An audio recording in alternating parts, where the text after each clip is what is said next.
TV 84 देख रहे सारे दर्शकों का स्वागत है। मैं हरजीत कौर ਤੇ ਬੁਲੇਟਿਨ ਦੀ ਸ਼ੁਰੂਆਤ ਕਰਦੇ ਹਾਂ ਹੈਡਲਾਈਨਸ ਦੇ ਨਾਲ।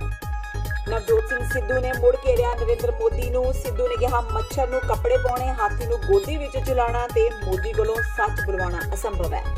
ਨਾਮਜ਼ਦਗੀ ਪੱਤਰਾਂ ਦੀ ਜਾਂਚ ਪੜਤਾਲ ਦੌਰਾਨ ਅੱਜ 74 ਉਮੀਦਵਾਰਾਂ ਦੇ ਕਾਗਜ਼ ਰੱਦ। ਸ਼੍ਰੀ ਅਨੰਦਪੁਰ ਸਾਹਿਬ ਸੀਟ ਤੋਂ ਆਪ ਦੇ ਉਮੀਦਵਾਰ ਨਰਿੰਦਰ ਸਿੰਘ ਸ਼ੇਰਗਿੱਲ ਦੀ ਉਮੀਦਵਾਰੀ ਚੋਣ ਕਮਿਸ਼ਨ ਵੱਲੋਂ ਕੀਤੀ ਗਈ ਰੱਦ। ਨਾਮਜ਼ਦਗੀ ਕਾਗਜ਼ਾਂ ਵਿੱਚ ਦੱਸੀ ਕਮੀ। ਬਠਿੰਡਾ ਤੋਂ ਵੀ ਹਰਸਿਮਰਤ ਕੌਰ ਬਾਦਲ ਦੇ ਕਵਰਿੰਗ ਉਮੀਦਵਾਰ ਪ੍ਰਕਾਸ਼ ਸਿੰਘ ਬਾਦਲ ਦੇ ਕਾਗਜ਼ ਰੱਦ। ਦਿੱਲੀ ਹਾਈ ਕੋਰਟ ਵੱਲੋਂ 1984 ਸਿੱਖ ਕਤਲੇਆਮ ਦੇ ਦੋਸ਼ੀ ਠਹਿਰਾਏ 9 ਦੋਸ਼ੀਆਂ ਨੂੰ ਸੁਪਰੀਮ ਕੋਰਟ ਨੇ ਕੀਤਾ ਬਰੀ। ਸੁਪਰੀਮ ਕੋਰਟ ਨੇ ਸਬੂਤਾਂ ਦੀ ਘਾਟ ਹੋਣ ਦਾ ਦਿੱਤਾ ਹਵਾਲਾ। ਅਦਾਲਤ ਨੇ ਕਿਹਾ ਇਹਨਾਂ ਵਿਅਕਤੀਆਂ ਖਿਲਾਫ ਨਹੀਂ ਹੈ ਕੋਈ ਠੋਸ ਸਬੂਤ ਤੇ ਚਸ਼ਮਦੀਦਾ ਨੇ ਇਹਨਾਂ ਨੂੰ ਸਿੱਧੇ ਤੌਰ ਤੇ ਨਹੀਂ ਪਛਾਣਿਆ। ਸ਼ਮਸ਼ੇਰ ਸਿੰਘ ਦੂਲੋ ਦਾ ਲਾਲ ਸਿੰਘ ਤੇ ਨਿਸ਼ਾਨਾ, ਕਿਹਾ ਕਾਂਗਸੀ ਹਾਂ ਤੇ ਕਾਂਗਸੀ ਹੀ ਰਹਾਂਗਾ। ਰਾਹੁਲ ਗਾਂਧੀ ਕੋਲ ਲਾਲ ਸਿੰਘ ਦੀ ਸ਼ਿਕਾਇਤ ਕਰਨ ਦੀ ਕਹੀ ਗੱਲ। ਤੇ ਰਾਜਾ ਵੜਿੰਗ ਤੇ ਸੁਖਬੀਰ ਬਾਦਲ ਦਾ ਸ਼ਬਦੀ ਹਮਲਾ, ਕਿਹਾ 7 ਸਾਲ ਕਿੱਥੇ ਸੀ ਰਾਜਾ ਵੜਿੰਗ। ਗਰੀਬ ਕਿਸਾਨ ਦੇ ਘਰ ਰਾਤ ਬਿਤਾਉਣ ਤੇ ਵੀ ਚੁੱਕਿਆ ਸਵਾਲ, ਕਿਹਾ ਸਿਰਫ ਡਰਾਮਾ ਕਰ ਰਹੇ ਨੇ ਰਾਜਾ ਵੜਿੰਗ। ਤੇ ਭਾਜਪਾ ਆਗੂ ਦੇ ਸਾਬਕਾ ਵਿਧਾਇਕ ਸੁਖਪਾਲ ਸਿੰਘ ਨੰਨੂ ਹੋਏ ਅੰਡਰਗਰਾਉਂਡ। ਕੁਝ ਦਿਨ ਪਹਿਲਾਂ ਅਗਵਾ ਹੋਈ ਨਵ ਵਿਆਹਤਾ ਦੇ ਘਰ ਵਾਲਿਆਂ ਨੇ ਨੰਨੂ ਦੇ ਘਰ ਨੂੰ ਲਗਾਇਆ ਤਾਲਾ। ਨੰਨੂ ਤੇ ਮਹਿਲਾ ਤੇ ਅਗਵਾਕਾਰਾਂ ਨੂੰ ਹਮਾਇਤ ਕਰਨ ਦੇ ਦੋਸ਼। ਤੇ ਹੁਣ ਖਬਰਾਂ ਦਾ ਵਿਸਥਾਰ। ਕਾਂਗਰਸ ਦੇ ਸਟਾਰ ਪ੍ਰਚਾਰਕ ਤੇ ਪੰਜਾਬ ਸਰਕਾਰ ਵਿੱਚ ਕੈਬਨਿਟ ਮੰਤਰੀ ਨਵਜੋਤ ਸਿੰਘ ਸਿੱਧੂ ਮੁੜ ਵਿਵਾਦਾਂ ਵਿੱਚ ਆ ਗਏ ਨੇ। ਪ੍ਰਧਾਨ ਮੰਤਰੀ ਨਰਿੰਦਰ ਮੋਦੀ ਤੇ ਭਾਜਪਾ ਖਿਲਾਫ ਸਿੱਧੂ ਦੇ ਤਿੱਖੇ ਬਿਆਨਾਂ ਦਾ ਮੀਂਹ ਲਗਾਤਾਰ ਜਾਰੀ ਹੈ। ਭੋਪਾਲ ਵਿੱਚ ਇੱਕ ਚੋਣ ਰੈਲੀ ਨੂੰ ਸੰਬੋਧਨ ਕਰਦਿਆਂ ਸਿੱਧੂ ਨੇ ਪੀਐਮ ਮੋਦੀ ਤੇ ਹਮੇਸ਼ਾ ਝੂਠ ਬੋਲਣ ਦਾ ਦੋਸ਼ ਲਗਾਇਆ। ਸਿੱਧੂ ਨੇ ਕਿਹਾ ਮੱਛਰ ਨੂੰ ਕੱਪੜੇ ਪਾਉਣੇ, ਹਾਥੀ ਨੂੰ ਗੋਦੀ ਵਿੱਚ ਖਿਡਾਉਣਾ ਤੇ ਤੁਹਾਡੇ ਕੋਲੋਂ ਸੱਚ ਬੁਲਵਾਉਣਾ ਅਸੰਭਵ ਹੈ। ਨਰਿੰਦਰ ਮੋਦੀ ਦੱਸਣਯੋਗ ਹੈ ਕਿ ਨਵਜੋਤ ਸਿੰਘ ਸਿੱਧੂ ਆਮ ਤੌਰ ਤੇ ਆਪਣੇ ਦਿੱਤੇ ਗਏ ਬਿਆਨਾਂ ਕਾਰਨ ਹੀ ਵਿਵਾਦਾਂ ਵਿੱਚ ਰਹਿੰਦੇ ਨੇ। राम नाम की लूट है, लूट सके तो लूट। 3 मोदी भाग गए, चौथा बोल रहा झूठ।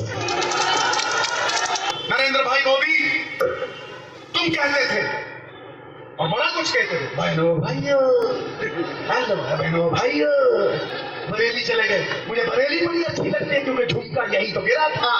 तो पकड़ लो पूछे प्रधानमंत्री है, बहनों भाइयों, न खाऊंगा न खाने दूंगा। अरे वाह मोदी साहब वाह। मैंने फिल्म देखी थी हीरो नंबर 1, बीवी नंबर 1, फिर मैंने फिल्म देखी थी कुली नंबर 1। आपकी जो फिल्म आ रही है उसका बड़ा सही नाम देने वाला हूं, फेंकू नंबर 1। नरेंद्र मोदी, मैं तुम्हें कहता हूं, डंके की चोट पे कहता हूं, जाट का बेटा हूं, सत्य की बुनियाद पे कहता हूं, बाबा नानक के तराजू में कहता हूं कि तुम झूठे हो। मच्छर को कपड़े पहनाना, हाथी को गोद में झुलाना और तुमसे सच बुलवाना असंभव बात है नरेंद्र मोदी।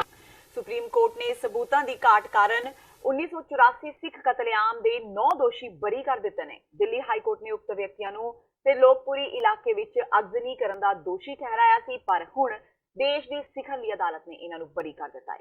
ਸੁਪਰੀਮ ਕੋਰਟ ਨੇ ਫੈਸਲਾ ਸੁਣਾਉਂਦਿਆਂ ਕਿਹਾ ਕਿ ਇਹਨਾਂ ਵਿਅਕਤੀਆਂ ਖਿਲਾਫ ਕੋਈ ਸਬੂਤ ਨਹੀਂ ਸੀ। ਚਸ਼ਮਦੀਦਾ ਨੇ ਇਹਨਾਂ ਨੂੰ ਸਿੱਧੇ ਤੌਰ ਤੇ ਪਛਾਣਿਆ ਵੀ ਨਹੀਂ। ਸੁਪਰੀਮ ਕੋਰਟ ਤੋਂ ਰਾਹਤ ਪਾਉਣ ਵਾਲੇ ਵਿਅਕਤੀਆਂ ਵਿੱਚ ਗਣੇਸ਼ਨ, ਵੇਦ ਪ੍ਰਕਾਸ਼, ਤਾਰਾ ਚੰਦ, ਸੁਰਿੰਦਰ ਸਿੰਘ, ਹਬੀਬ, ਰਾਮ ਸ਼੍ਰੋਮਣੀ, ਬ੍ਰਹਮ ਸਿੰਘ, ਸੁਬਾਰ ਸਿੰਘ, ਸੁਹੇਂਦਰ ਮੂਰਤੀ ਦਾ ਨਾਮ ਸ਼ਾਮਿਲ ਹੈ। ਦਿੱਲੀ ਹਾਈ ਕੋਰਟ ਨੇ ਇਸ ਸਾਲ ਨਵੰਬਰ ਵਿੱਚ ਉਕਤ 9 ਜਣਿਆਂ ਦੀ ਸਜ਼ਾ ਬਰਕਰਾਰ ਰੱਖੀ ਸੀ, ਜਿਸ ਮਗਰੋਂ ਸਾਰੇ ਦੋਸ਼ੀ ਸੁਪਰੀਮ ਕੋਰਟ ਚਲੇ ਗਏ ਸਨ। ਹੁਣ ਸੁਪਰੀਮ ਕੋਰਟ ਨੇ ਇਹਨਾਂ ਨੂੰ ਦੋਸ਼ ਮੁਕਤ ਐਲਾਨਦਿਆਂ ਬਰੀ ਕਰ ਦਿੱਤਾ ਹੈ। ਰਾਜ ਸਭਾ ਮੈਂਬਰ ਸ਼ਮਸ਼ੇਰ ਸਿੰਘ ਦੂਲੋ ਨੇ ਕਿਹਾ ਹੈ ਕਿ ਉਹ ਕਾਂਗਸੀ ਸੀ, ਕਾਂਗਸੀ ਨੇ ਤੇ ਕਾਂਗਸੀ ਹੀ ਰਹਿਣਗੇ। ਮੰਡੀ ਬੋਰਡ ਦੇ ਚੇਅਰਮੈਨ ਲਾਲ ਸਿੰਘ ਵੱਲੋਂ ਉਹਨਾਂ ਤੋਂ ਅਸਤੀਫਾ ਮੰਗਣ ਦੇ ਸਵਾਲ ਤੇ ਸ਼ਮਸ਼ੇਰ ਸਿੰਘ ਦੂਲੋ ਨੇ ਕਿਹਾ ਕਿ ਉਹ ਸਿਧਾਂਤਾਂ ਦੀ ਲੜਾਈ ਲੜ ਰਹੇ ਨੇ ਤੇ ਕਾਂਗਰਸ ਵਿੱਚ ਧਨ ਦੌਲਤ ਕਮਾਉਣ ਲਈ ਸ਼ਾਮਲ ਨਹੀਂ ਹੋਏ ਸਨ। ਅੱਜ ਚੰਡੀਗੜ੍ਹ ਵਿੱਚ ਇੱਕ ਪੱਤਰਕਾਰ ਵਾਰਤਾ ਦੌਰਾਨ ਦੂਲੋ ਨੇ ਕਿਹਾ ਕਿ ਉਹ ਕਾਂਗਰਸ ਪ੍ਰਧਾਨ ਰਾਹੁਲ ਗਾਂਧੀ ਤੋਂ ਮੰਗ ਕਰਨਗੇ ਕਿ ਉਹਨਾਂ ਦਾ ਤੇ ਲਾਲ ਸਿੰਘ ਦਾ ਝੂਠ ਦਾ ਟੈਸਟ ਕਰਵਾਇਆ ਜਾਵੇ। ਜੇਕਰ ਕੋਈ ਝੂਠ ਦਾ ਦੋਸ਼ੀ ਪਾਇਆ ਗਿਆ ਤਾਂ ਉਹ ਆਪਣੇ ਅਹੁਦੇ ਤੋਂ ਅਸਤੀਫਾ ਦੇ ਦੇਣਗੇ। ਦੂਲੋ ਨੇ ਕਿਹਾ ਕਿ ਉਹ ਗਰੀਬਾਂ, ਕਿਸਾਨਾਂ, ਲੋੜਵੰਦ ਵਿਅਕਤੀਆਂ ਦੇ ਹੱਕ ਵਿੱਚ ਆਪਣੀ ਆਵਾਜ਼ ਉਠਾਉਂਦੇ ਰਹਿਣਗੇ। ਕੋਈ ਵੀ ਉਹਨਾਂ ਦੀ ਆਵਾਜ਼ ਨੂੰ ਬੰਦ ਨਹੀਂ ਕਰ ਸਕਦਾ।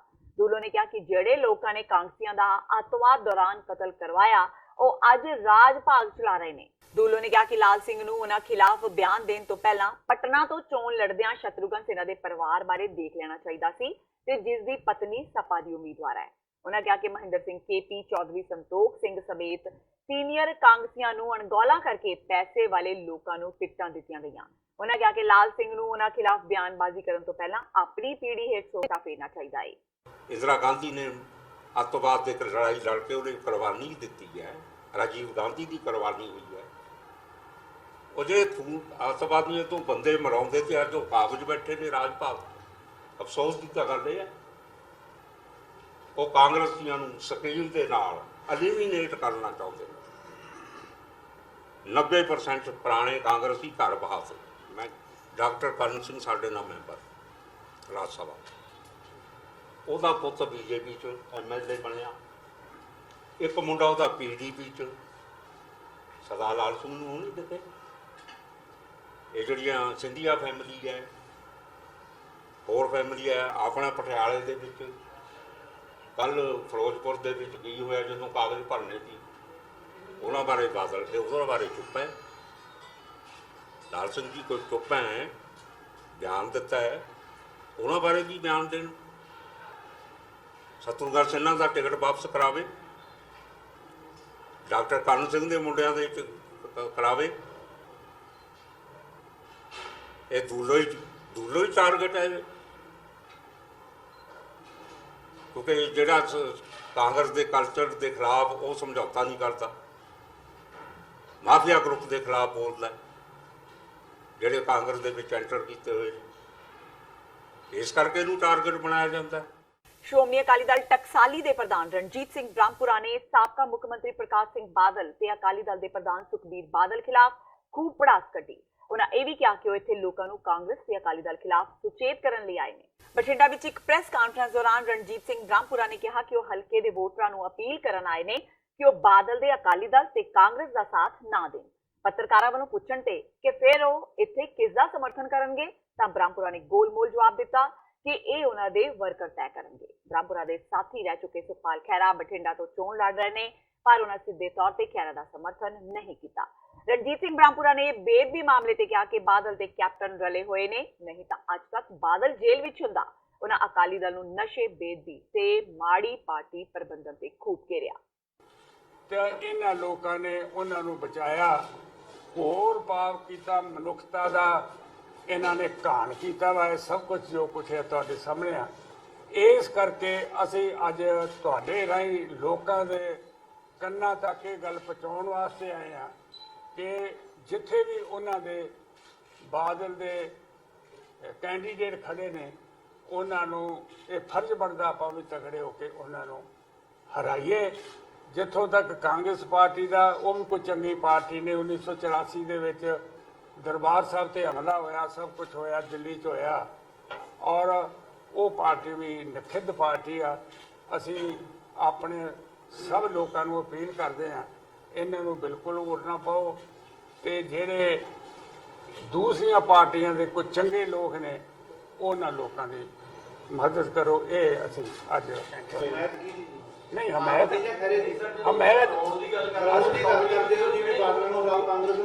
ਵੇਖੋ, ਅਸੀਂ ਇਹ ਗੱਲ ਵੇਖੋ, ਅਜੇ 19-20 ਦਿਨ ਕੀ ਦਿਨ ਪਏ ਆ।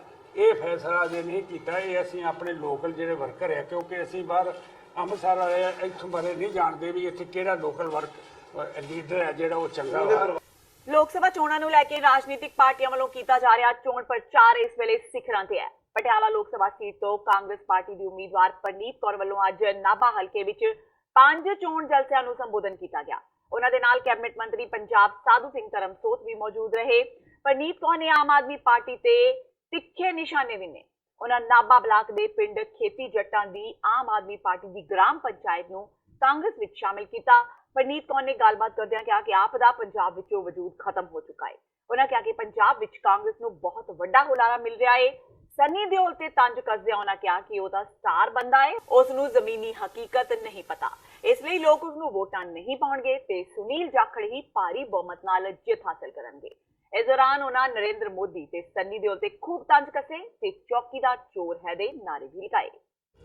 ਜ਼ੋਰ ਤਾਂ ਸਾਡਾ ਲਗਾਤਾਰ ਹੀ ਲੱਗਿਆ ਰਿਹਾ ਤੇ ਕੋਈ ਐਸੀ ਗੱਲ ਨਹੀਂ ਹੈ। ਦੇਖੋ, ਸਾਰੀਆਂ ਇਲੈਕਸ਼ਨਾਂ ਹੋਈਆਂ, ਸਾਰੀਆਂ ਇਲੈਕਸ਼ਨਾਂ ਜਿੱਤੀਆਂ, ਔਰ ਇਹ ਕਾਂਗਰਸ ਪਾਰਟੀ ਦੀ ਵਰਕਿੰਗ ਹੈ। ਜਦ ਮਰਜ਼ੀ ਇਲੈਕਸ਼ਨ ਹੋਏ ਅਸੀਂ ਫੀਲਡ 'ਚ ਮਾਨ ਸਾਹਿਬ, ਮੁੱਦੇ ਕੀ ਨੇ ਲੋਕਾਂ ਦੇ? ਕੀ ਲੋਕ ਤੁਹਾਡੇ ਕੋਲ ਕੀ ਗੱਲ ਇੱਕ ਸਵਾਲ ਲੈ ਕੇ ਆ ਰਹੇ ਨੇ ਜਿਹੜਾ ਤੁਸੀਂ? ਦੇਖੋ, ਮੁੱਦੇ ਦੋ ਕਿਸਮ ਦੇ ਨੇ। ਇੱਕ ਲੋਕਲ ਮੁੱਦੇ ਨੇ ਜਿਹੜੇ ਉਹਨਾਂ ਦੇ ਇੱਕਦਮ ਹੈਗੇ ਨੇ, ਪੰਜਾਬ ਗਵਰਨਮੈਂਟ ਦੇ ਮੁੱਦੇ ਨੇ, ਉਹ ਅਸੀਂ ਦੇਖ ਰਹੇ ਹਾਂ। ਸ਼ੁਰੂਆਤ ਹੋ ਗਈ ਕੰਮਾਂ ਕਾਜਾਂ ਦੀ, ਔਰ ਦੂਜੇ ਜਿਹੜੇ ਮੁੱਦੇ ਨੇ ਜਿਸ ਤੇ ਅਸੀਂ ਲੜਾਈ ਲੜ ਰਹੇ ਹਾਂ, ਕਿਉਂਕਿ ਪਾਰਲੀਮੈਂਟ ਦੀ ਮੁੱਦੇ ਨੇ, ਸਾਡੀ ਪਾਰਟੀ ਦੇ ਮੈਨੀਫੈਸਟੋ ਬਹੁਤ ਵਧੀਆ ਆਈ ਗਰੀਬਾਂ ਨੂੰ ਉੱਪਰ ਉਠਾਉਣ ਲਈ, ਕਿਸਾਨਾਂ ਦੀ ਖੁਸ਼ਹਾਲੀ ਲਈ, ਬੱਚਿਆਂ ਦੀ ਪੜ੍ਹਾਈ ਦੇ ਲਈ। ਇਹ ਮੁੱਦਿਆਂ ਤੇ ਅਸੀਂ ਲੜਾਂਗੇ। ਕਈ ਵੀਡੀਓ ਦੇ ਵਿੱਚ ਰੋਜ਼ਗਾਰ ਦੇ ਵਾਅਦੇ ਕਰ ਰਹੇ ਲੋਕ, ਕਹਿ ਰਹੇ ਰੋਜ਼ਗਾਰ ਦਾ ਖਾਸ ਤੌਰ ਤੇ ਮੰਗ ਕਰ ਰਹੇ ਨੇ ਵੀ ਘਰ ਘਰ ਰੋਜ਼ਗਾਰ ਨਹੀਂ ਬਿਲਕੁਲ ਠੀਕ ਹੈ।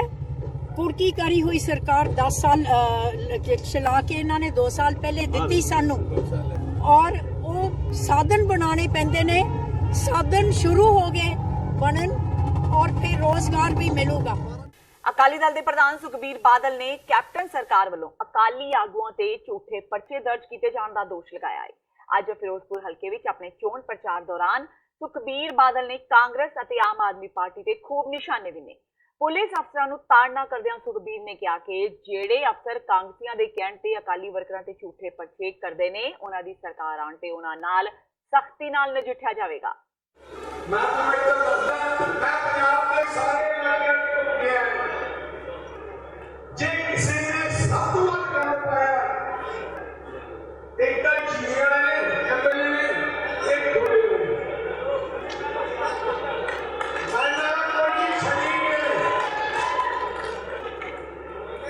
ਜਿੱਥੇ ਹੱਥ ਪੈਂਦਾ 500 ਰੁਪਏ ਹੱਥ ਪੈਂਦਾ ਤੇ ਹੱਥ ਪੈਂਦਾ ਤਾਂ ਪਾ ਲਓ। ਤੁਸੀਂ ਦੇਖ ਲਓ ਜਿੰਨੇ ਝੂਠੇ ਪਰਚੇ ਕਰਾਏ, ਮੈਂ ਤਾਂ ਉਹ ਅਫਸਰ ਛੱਡ ਨਹੀਂ ਜਿਨ੍ਹਾਂ ਨੇ ਝੂਠੇ ਪਰਚੇ ਕਰਾਏ, ਕਿਉਂਕਿ ਮੈਂ ਅਫਸਰ ਸਾਹਿਬ ਨੂੰ ਸਾਰਾ ਦੱਸਣਾ ਚਾਹੁੰਦਾ, ਝੂਠਾ ਪਰਚਾ ਕਰਾਉਣਾ ਗੁਨਾਹ। ਜੇ ਉਹ ਸੋਚਦੇ ਝੂਠਾ ਪਰਚਾ ਕਰਾ ਕੇ ਕੁਛ ਨਹੀਂ ਹੋਊਗਾ, ਉਹ ਗਲਤ ਫਹਿਮੀ ਹੈ। ਸਰਕਾਰ ਤੁਸੀਂ ਬਣਾ ਦਿਓ 2 ਸਾਲਾਂ 'ਚ, ਪਰ 2 ਮਹੀਨੇ ਗਰੰਟਾਂ ਨਾ ਮੰਗਿਓ, ਮੈਂ 2 ਦਿਨ ਨਾ ਕਰਨਾ ਪਏ। ਅਮਰੀਕਾ ਦੇ 200 ਟੱਪੇ 250 ਟੱਪੇ ਤੇ ਹੁਣ ਤੇਰਾਂ ਸੀਟਾਂ ਜਿੱਤਾਂਗੇ 23 ਤਰੀਕ ਨੂੰ। ਉਹਦੇ ਬਾਅਦ ਸਰਕਾਰ ਕੈਪਟਨ ਕਹਿੰਦਾ ਮੁੱਖ ਮੰਤਰੀ ਦੇਖੋ ਤੁਹਾਡੀ ਸਰਕਾਰ ਚੱਲ ਲੱਗ ਪਈ। ਅੱਜ ਦੇ ਬਾਅਦ ਫਿਰੋਜ਼ਪੁਰ ਵਾਲੇ ਕੇ ਬਾਅਦ ਤੁਹਾਨੂੰ ਚਿੰਤਾ ਕਰਨ ਦੀ ਲੋੜ ਨਹੀਂ। ਜਿਹੜਾ ਝੂਠਾ ਪਰਚਾ ਕਰੂਗਾ ਮੈਂ ਉਹਨੂੰ ਕਹਿ ਦੇਣਾ, ਉਹਨੂੰ ਪਹਿਲੇ ਮੇਰੇ ਨਾਲ ਨਿਪਟਣਾ ਪੈਣਾ। ਆਮ ਆਦਮੀ ਪਾਰਟੀ ਦੇ ਸ਼੍ਰੀ ਅਨੰਦਪੁਰ ਸਾਹਿਬ ਸੰਸਦੀ ਸੀਟ ਤੇ ਚੋਣ ਮੈਦਾਨ ਵਿੱਚ ਉਤਾਰੇ ਗਏ ਨਰਿੰਦਰ ਸਿੰਘ ਸ਼ੇਰਗਿੱਲ ਦੀ ਉਮੀਦਵਾਰੀ ਚੋਣ ਕਮਿਸ਼ਨ ਨੇ ਰੱਦ ਕਰ ਦਿੱਤੀ ਹੈ। ਹੁਣ ਨਰਿੰਦਰ ਸ਼ੇਰਗਿੱਲ ਸ਼੍ਰੀ ਅਨੰਦਪੁਰ ਸਾਹਿਬ ਤੋਂ ਚੋਣ ਨਹੀਂ ਲੜ ਸਕਣਗੇ। ਹਾਲਾਂਕਿ ਸ਼ੇਰਗਿੱਲ ਨੇ ਚੋਣ ਕਮਿਸ਼ਨ ਦੇ ਇਸ ਫੈਸਲੇ ਖਿਲਾਫ ਹਾਈਕੋਰਟ ਜਾਣ ਦੀ ਗੱਲ ਆਖੀ ਹੈ। ਉਧਰ ਪ੍ਰਕਾਸ਼ ਸਿੰਘ ਬਾਦਲ ਦੇ ਨਾਮਜ਼ਦਗੀ ਵਾਲੇ ਕਾਗਜ਼ ਵੀ ਰੱਦ ਹੋ ਗਏ ਨੇ। ਸਾਬਕਾ ਮੁੱਖ ਮੰਤਰੀ ਪ੍ਰਕਾਸ਼ ਸਿੰਘ ਬਾਦਲ ਨੇ ਬਠਿੰਡਾ ਤੋਂ ਚੋਣ ਲੜ ਰਹੀ ਆਪਣੀ ਨੂੰਹ ਹਰਸਿਮਰਤ ਕੌਰ ਬਾਦਲ ਦੇ ਕਵਰਿੰਗ ਉਮੀਦਵਾਰ ਵਜੋਂ ਨਾਮਜ਼ਦਗੀ ਕਾਗਜ਼ ਦਾਖਲ ਕਰਵਾਏ ਸਨ, ਪਰ ਨਾਮਜ਼ਦਗੀ ਪੱਤਰਾਂ ਦੀ ਜਾਂਚ ਪੜਤਾਲ ਦੌਰਾਨ ਅੱਜ 74 ਉਮੀਦਵਾਰਾਂ ਦੇ ਕਾਗਜ਼ ਰੱਦ ਹੋ ਗਏ ਨੇ। ਜਿਨ੍ਹਾਂ ਉਮੀਦਵਾਰਾਂ ਦੇ ਕਾਗਜ਼ ਰੱਦ ਹੋਏ ਨੇ ਉਹਨਾਂ ਵਿੱਚ ਸਾਬਕਾ ਮੁੱਖ ਮੰਤਰੀ ਪ੍ਰਕਾਸ਼ ਸਿੰਘ ਬਾਦਲ ਵੀ ਸ਼ਾਮਲ ਨੇ। ਤੇ ਹੁਣ ਵੇਲਾ ਹੋ ਗਿਆ ਬ੍ਰੇਕ ਦਾ। ਬਾਕੀ ਦੀਆਂ ਖਬਰਾਂ ਇਸ ਬ੍ਰੇਕ ਤੋਂ ਬਾਅਦ।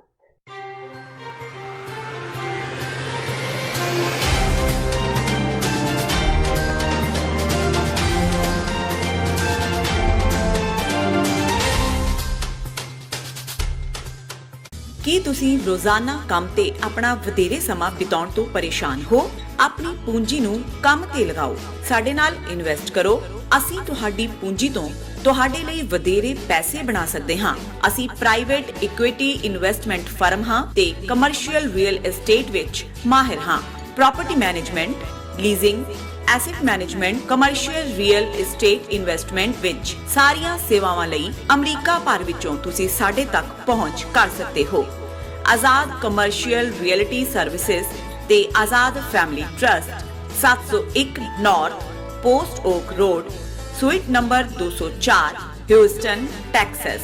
ਤੁਸੀਂ ਸਾਨੂੰ ਸਾਡੇ ਫੋਨ ਨੰਬਰ 7136861277 ਤੇ ਵੀ ਸੰਪਰਕ ਕਰ ਸਕਦੇ ਹੋ। ਆਜ਼ਾਦ ਕਮਰਸ਼ੀਅਲ ਰੀਅਲਟੀ ਸਰਵਿਸਿਜ਼।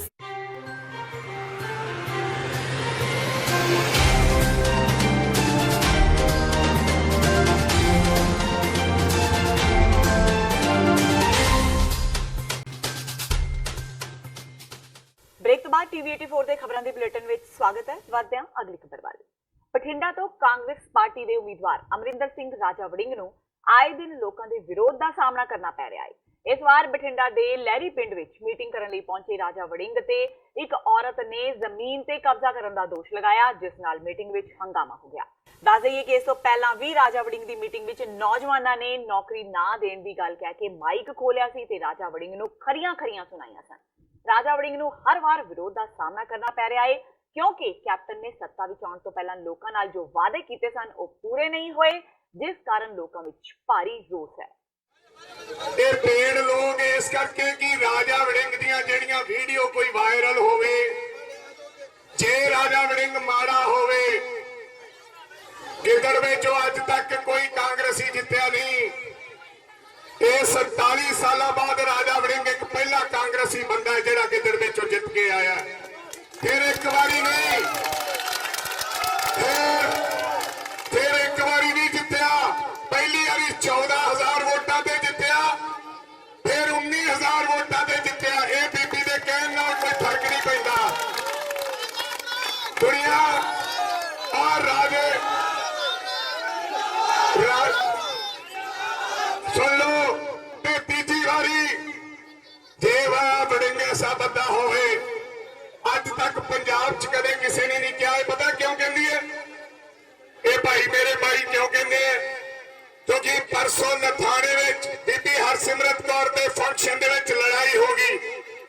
ਉਹਨਾਂ ਅਕਾਲੀਆਂ ਨੇ ਫਿਰ ਉਹਨਾਂ ਬੰਦਿਆਂ ਨੂੰ ਕੁੱਟਿਆ ਗਿਆ। ਇਹ ਜਾਣਬੁੱਝ ਕੇ ਤਮਾਸ਼ਾ ਕ੍ਰੀਏਟ ਕਰਨਾ ਚਾਹੁੰਦੇ ਆ, ਪਰ ਮੇਰੇ ਆਪਣੇ ਬੰਦਿਆਂ ਨੂੰ ਬੇਨਤੀ ਹੈ, ਇਹਨਾਂ ਨੂੰ ਆਪਦਾ ਕੰਮ ਕਰਨ ਦਿਓ। ਇਹਨਾਂ ਨੇ ਜੋ ਕਰਨਾ ਕਰਨ, ਆਪਾਂ ਇਹਨਾਂ ਨੂੰ ਕਿਸੇ ਨੇ ਕੁਝ ਕਹਿਣਾ ਨਹੀਂ, ਨਾ ਕਿਸੇ ਨੇ ਹੱਥ ਲਾਉਣਾ। ਇਹਨਾਂ ਦਾ ਅਧਿਕਾਰ ਹੈ, ਇਹਨਾਂ ਦਾ ਹੱਕ ਹੈ, ਲੜ ਸਕਦੇ ਹੈ, ਇਹਨਾਂ ਦਾ ਹੱਕ ਹੈ, ਇਹ ਕੁਝ ਵੀ ਕਰ ਸਕਦੇ ਹੈ। ਲੋਕਤੰਤਰ ਹੈ, ਪਰ ਤੁਹਾਡਾ ਭਰਾ ਇੱਕ ਚਿੱਟੀ ਚਾਦਰ ਹੈ। ਸ਼੍ਰੋਮਣੀ ਅਕਾਲੀ ਦਲ ਦੇ ਬਠਿੰਡਾ ਲੋਕ ਸਭਾ ਸੀਟ ਤੋਂ ਹਰਸਿਮਰਤ ਕੌਰ ਬਾਦਲ ਦਾ ਵੀ ਚੋਣ ਪ੍ਰਚਾਰ ਸਿਖਰਾਂ ਤੇ ਪਹੁੰਚ ਚੁੱਕਾ ਹੈ। ਅੱਜ ਹਰਸਿਮਰਤ ਕੌਰ ਬਾਦਲ ਨੇ ਬਠਿੰਡਾ ਦੇਹਾਤੀ ਦੇ ਪਿੰਡਾਂ ਵਿੱਚ ਦੌਰਾ ਕਰਕੇ ਸਭਾਵਾਂ ਨੂੰ ਸੰਬੋਧਨ ਕੀਤਾ। ਨਸ਼ੇ ਦੀ ਓਵਰਡੋਜ਼ ਨਾਲ ਲਗਾਤਾਰ ਹੋ ਰਹੀਆਂ ਨੌਜਵਾਨਾਂ ਦੀਆਂ ਮੌਤਾਂ ਤੇ ਦੁੱਖ ਜਤਾਉਂਦਿਆਂ ਹਰਸਿਮਰਤ ਕੌਰ ਬਾਦਲ ਨੇ ਕਿਹਾ ਕਿ ਕੈਪਟਨ ਸਰਕਾਰ ਨੇ ਚੋਣਾਂ ਵਿੱਚ ਝੂਠੇ ਵਾਅਦੇ ਕਰਕੇ ਝੂਠੀ ਸਹੁੰ ਖਾਧੀ ਸੀ ਕਿ ਪੰਜਾਬ ਵਿੱਚੋਂ ਨਸ਼ਾ ਜੜ ਤੋਂ ਖਤਮ ਕਰ ਦਿੱਤਾ ਜਾਵੇਗਾ, ਪਰ ਅਫਸੋਸ ਦੀ ਗੱਲ ਹੈ ਕਿ ਨਸ਼ਾ ਪਹਿਲਾਂ ਨਾਲੋਂ ਵੀ ਜ਼ਿਆਦਾ ਵੱਧ ਗਿਆ ਹੈ, ਜਿਸ ਕਾਰਨ ਮੌਤਾਂ ਹੋ ਰਹੀਆਂ ਨੇ। ਕਿਸਾਨਾਂ ਵੱਲੋਂ ਲਗਾਤਾਰ ਆਤਮ ਹੱਤਿਆ ਕਰਨ ਤੇ ਉਹਨਾਂ ਕਿਹਾ ਕਿ ਪੰਜਾਬ ਸਰਕਾਰ ਨੇ ਕਿਸਾਨਾਂ ਦਾ ਕਰਜ਼ਾ ਮਾਫ ਨਹੀਂ ਕੀਤਾ, ਜਿਸ ਕਾਰਨ ਕਿਸਾਨ ਮੰਦਹਾਲੀ ਵਿੱਚ ਨੇ। ਫੜ ਕੇ ਤਖਤ ਸਾਹਿਬ ਵੱਲ ਮੂੰਹ ਕਰਕੇ ਦਸ਼ਮੇਸ਼ ਪਿਤਾ ਦੇ ਚਰਨਾਂ ਦੀ ਸਹੁੰ ਖਾਧੀ ਰਾਜਾ ਸਾਹਿਬ ਨੇ ਕਿ ਮੈਨੂੰ ਕੁਰਸੀ 'ਤੇ ਬਿਠਾਓ, ਮੈਂ 4 ਮਹੀਨਿਆਂ 'ਚ 4 ਹਫ਼ਤਿਆਂ 'ਚ ਪੰਜਾਬ ਤੋਂ ਨਸ਼ਾ ਖਤਮ ਕਰ ਦਾਂਗਾ।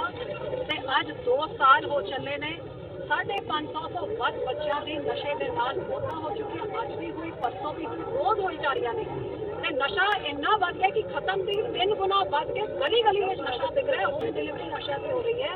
ਜਾਬਤਾ ਲੱਗੇ 2.5 ਮਹੀਨੇ ਹੋਏ ਨੇ, 200 ਕਰੋੜ ਤੋਂ ਵੱਧ ਨਸ਼ੇ ਫੜੇ ਗਏ ਨੇ ਤੇ 2 ਸਾਲਾਂ 'ਚ ਇਹ ਰਾਜੇ ਨੇ ਨਸ਼ੇ ਦੀ ਹੱਦ ਪਾਰ ਕਰਕੇ ਤੁਸੀਂ ਇਹਨਾਂ ਦੇ ਆਪਣੇ MLA ਸਰਕਾਰ ਦੇ ਉੱਤੇ ਨਸ਼ੇ ਵੇਚਣ ਦੇ ਇਲਜ਼ਾਮ ਲਾ ਰਹੀ ਹੈ।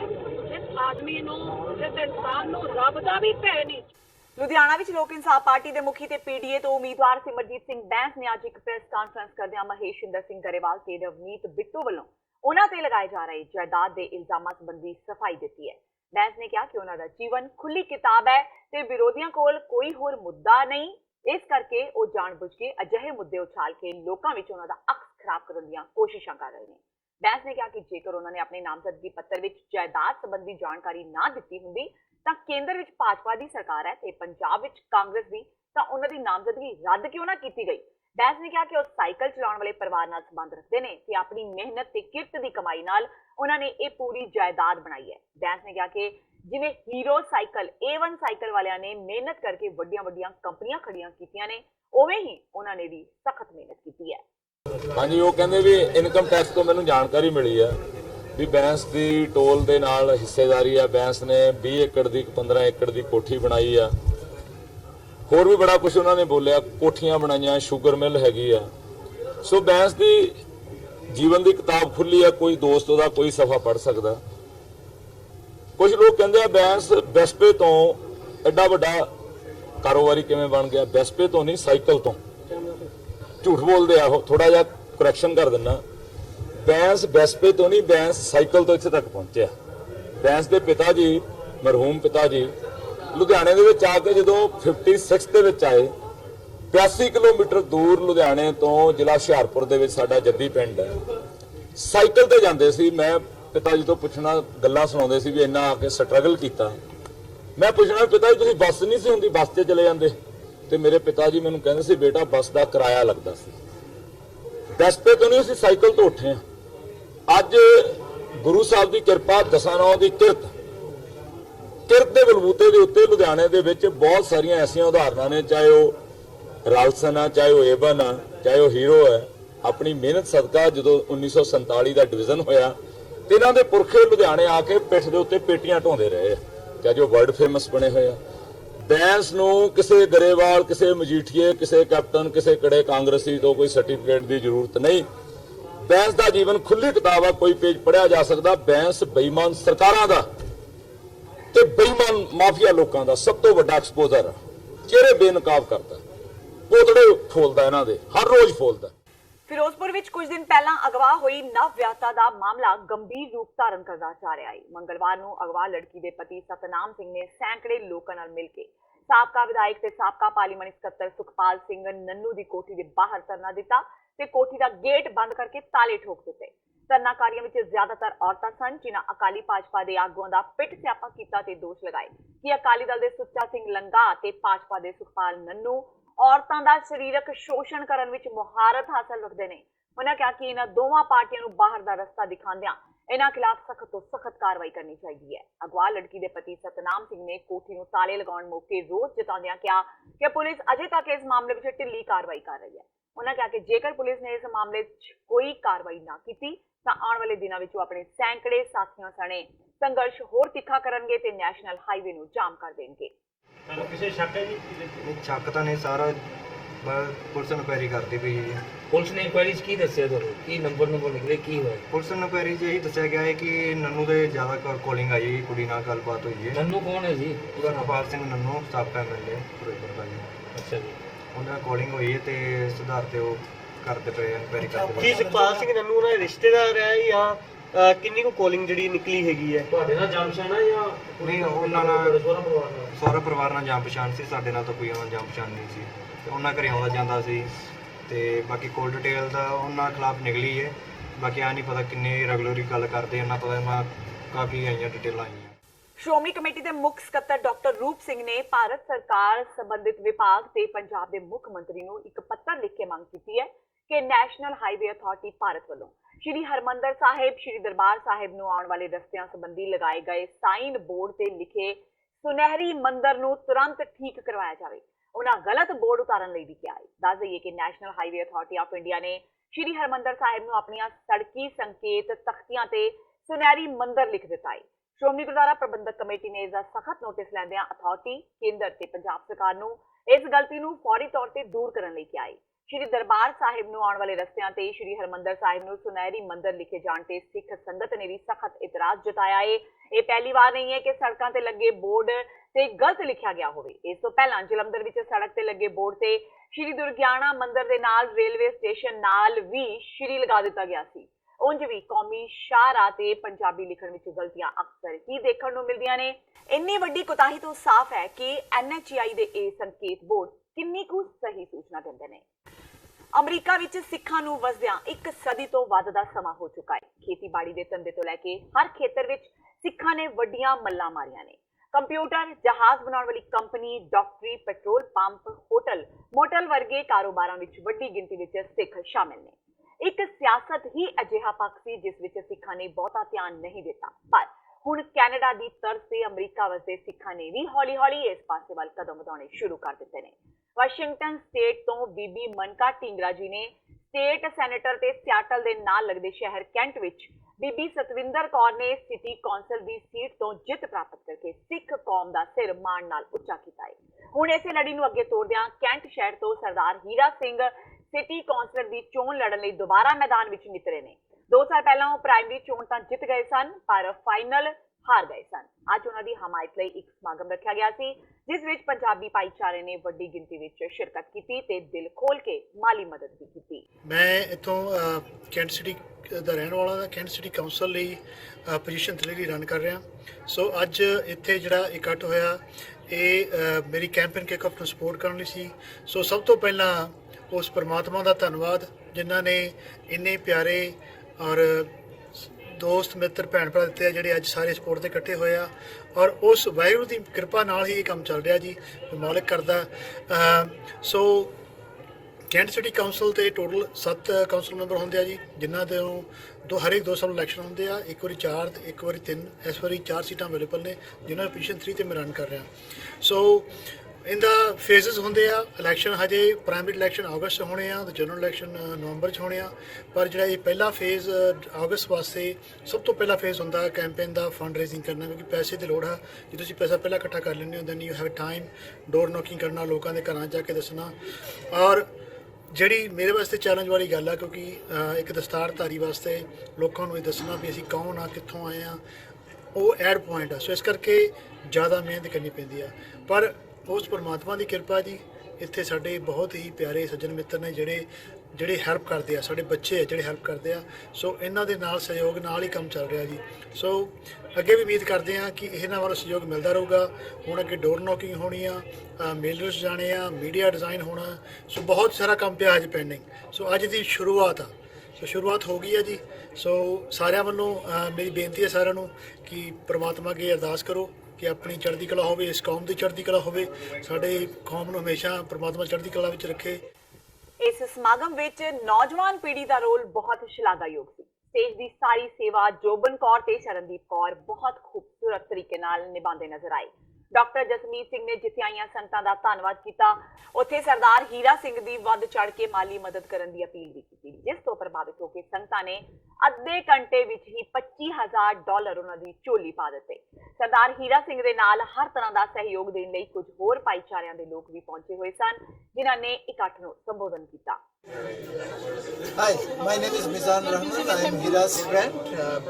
Hira, I know him for a while. He's doing great work for his community and also for other communities, particularly for the youth. And I know he has concern about the transportation and public safety. And he's tried to be involved with many other organizations like youth forums and family services of the city. And he will be a great candidate. I support him. And I'm also a candidate for Kent City Council. We are friends. We are running for 2 different positions. So support me too. Thank you. ਤੇ ਇਸ ਨੂੰ ਤੱਕ ਦੀਆਂ ਖਬਰਾਂ ਜਾਂਦੇ ਜਾਂਦੇ ਇੱਕ ਵਾਰ ਫੇਰ ਨਜ਼ਰ ਮਾਰਦੇ ਹਾਂ ਮੁੱਖ ਖਬਰਾਂ ਤੇ। ਨਵਜੋਤ ਸਿੰਘ ਸਿੱਧੂ ਨੇ ਮੁੜ ਘੇਰਿਆ ਨਰਿੰਦਰ ਮੋਦੀ ਨੂੰ। ਸਿੱਧੂ ਨੇ ਕਿਹਾ ਮੱਛਰ ਨੂੰ ਕੱਪੜੇ ਪਾਉਣੇ, ਹਾਥੀ ਨੂੰ ਗੋਦੀ ਵਿੱਚ ਚਲਾਉਣਾ ਤੇ ਮੋਦੀ ਕੋਲੋਂ ਸੱਚ ਬੁਲਵਾਉਣਾ ਅਸੰਭਵ ਹੈ। ਨਾਮਜ਼ਦਗੀ ਪੱਤਰਾਂ ਦੀ ਜਾਂਚ ਪੜਤਾਲ ਦੌਰਾਨ ਅੱਜ 74 ਉਮੀਦਵਾਰਾਂ ਦੇ ਕਾਗਜ਼ ਰੱਦ। ਸ਼੍ਰੀ ਅਨੰਦਪੁਰ ਸਾਹਿਬ ਸੀਟ ਤੋਂ ਆਪ ਦੇ ਉਮੀਦਵਾਰ ਨਰਿੰਦਰ ਸਿੰਘ ਸ਼ੇਰਗਿੱਲ ਦੀ ਉਮੀਦਵਾਰੀ ਚੋਣ ਕਮਿਸ਼ਨ ਵੱਲੋਂ ਕੀਤੀ ਗਈ ਰੱਦ। ਨਾਮਜ਼ਦਗੀ ਕਾਗਜ਼ਾਂ ਵਿੱਚ ਦੱਸੀ ਕਮੀ। ਬਠਿੰਡਾ ਤੋਂ ਵੀ ਹਰਸਿਮਰਤ ਕੌਰ ਬਾਦਲ ਦੇ ਕਵਰਿੰਗ ਉਮੀਦਵਾਰ ਪ੍ਰਕਾਸ਼ ਸਿੰਘ ਬਾਦਲ ਦੇ ਕਾਗਜ਼ ਰੱਦ। ਦਿੱਲੀ ਹਾਈ ਕੋਰਟ ਵੱਲੋਂ 1984 ਸਿੱਖ ਕਤਲੇਆਮ ਦੇ ਦੋਸ਼ੀ ਠਹਿਰਾਏ 9 ਦੋਸ਼ੀਆਂ ਨੂੰ ਸੁਪਰੀਮ ਕੋਰਟ ਨੇ ਕੀਤਾ ਬਰੀ। ਸੁਪਰੀਮ ਕੋਰਟ ਨੇ ਸਬੂਤਾਂ ਦੀ ਘਾਟ ਹੋਣ ਦਾ ਦਿੱਤਾ ਹਵਾਲਾ। ਅਦਾਲਤ ਨੇ ਕਿਹਾ ਇਹਨਾਂ ਵਿਅਕਤੀਆਂ ਖਿਲਾਫ ਨਹੀਂ ਹੈ ਕੋਈ ਠੋਸ ਸਬੂਤ ਤੇ ਚਸ਼ਮਦੀਦਾ ਨੇ ਇਹਨਾਂ ਨੂੰ ਸਿੱਧੇ ਤੌਰ ਤੇ ਨਹੀਂ ਪਛਾਣਿਆ। ਸ਼ਮਸ਼ੇਰ ਸਿੰਘ ਦੂਲੋ ਦਾ ਲਾਲ ਸਿੰਘ ਤੇ ਨਿਸ਼ਾਨਾ, ਕਿਹਾ ਕਾਂਗਸੀ ਹਾਂ ਤੇ ਕਾਂਗਸੀ ਹੀ ਰਹਾਂਗਾ। ਰਾਹੁਲ ਗਾਂਧੀ ਕੋਲ ਲਾਲ ਸਿੰਘ ਦੀ ਸ਼ਿਕਾਇਤ ਕਰਨ ਦੀ ਕਹੀ ਗੱਲ। ਤੇ ਰਾਜਾ ਵੜਿੰਗ ਤੇ ਸੁਖਬੀਰ ਬਾਦਲ ਦਾ ਸ਼ਬਦੀ ਹਮਲਾ, ਕਿਹਾ 7 ਸਾਲ ਕਿੱਥੇ ਸੀ ਰਾਜਾ ਵੜਿੰਗ। ਗਰੀਬ ਕਿਸਾਨ ਦੇ ਘਰ ਰਾਤ ਬਿਤਾਉਣ ਤੇ ਵੀ ਚੁੱਕਿਆ ਸਵਾਲ, ਕਿਹਾ ਸਿਰਫ ਡਰਾਮਾ ਕਰ ਰਹੇ ਨੇ ਰਾਜਾ ਵੜਿੰਗ। ਤੇ ਭਾਜਪਾ ਆਗੂ ਦੇ ਸਾਬਕਾ ਵਿਧਾਇਕ ਸੁਖਪਾਲ ਸਿੰਘ ਨੰਨੂ ਹੋਏ ਅੰਡਰਗਰਾਉਂਡ। ਕੁਝ ਦਿਨ ਪਹਿਲਾਂ ਅਗਵਾ ਹੋਈ ਨਵ ਵਿਆਹਤਾ ਦੇ ਘਰ ਵਾਲਿਆਂ ਨੇ ਨੰਨੂ ਦੇ ਘਰ ਨੂੰ ਲਗਾਇਆ ਤਾਲਾ। ਨੰਨੂ ਤੇ ਮਹਿਲਾ ਤੇ ਅਗਵਾਕਾਰਾਂ ਨੂੰ ਹਮਾਇਤ ਕਰਨ ਦੇ ਦੋਸ਼। ਇਸ ਦੇ ਨਾਲ ਹੀ TV 84 ਦਾ ਖਬਰਾਂ ਦਾ ਇਹ ਬੁਲੇਟਿਨ ਖਤਮ ਹੁੰਦਾ ਹੈ। ਮੈਨੂੰ ਹਰਪ੍ਰੀਤ ਕੌਰ ਨੂੰ ਦਿਓ ਇਜਾਜ਼ਤ। ਸਤਿ ਸ਼੍ਰੀ ਅਕਾਲ।